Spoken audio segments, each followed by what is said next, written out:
Good morning, everyone. I'm Clara May Garcia Perez.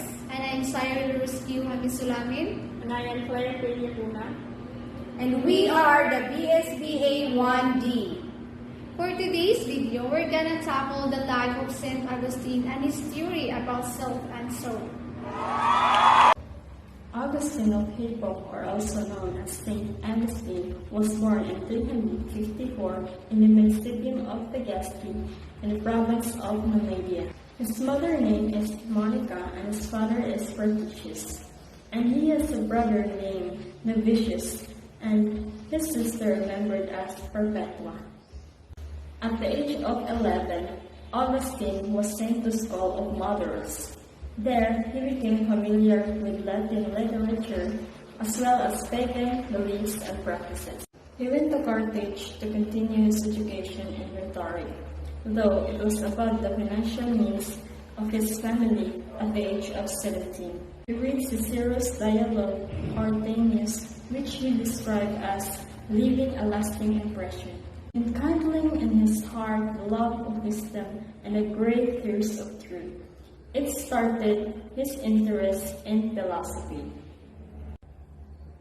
He began a relationship with a young woman in Carthage, and the woman who gave birth to his son, Adeodatus, which means gift from God.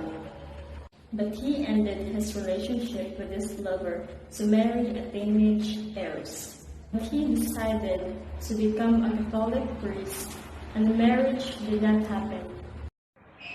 Augustine spent 10 years as a Manichaean, but he was never initiate or elect but an auditor, the lowest level in this religious hierarchy.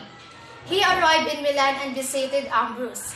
He was very much influenced by Ambrose. And when Augustine's father's death, Ambrose adopted Augustine as spiritual son.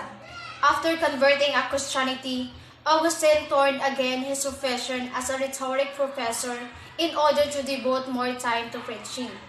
He preached around 6,000 to 10,000 sermons when he was alive. Wow! In 395, he was made a coadjutor bishop of Hippo and became full bishop shortly thereafter. Hence the name Augustine of Hippo. He believed that as a bishop, it was his job to interpret the work of the Bible. He wrote it on his autobiographical Confessions in 397 to 398. His work, The City of God, was written to console his fellow Christians shortly after the Visigoths had sacked Rome in 410.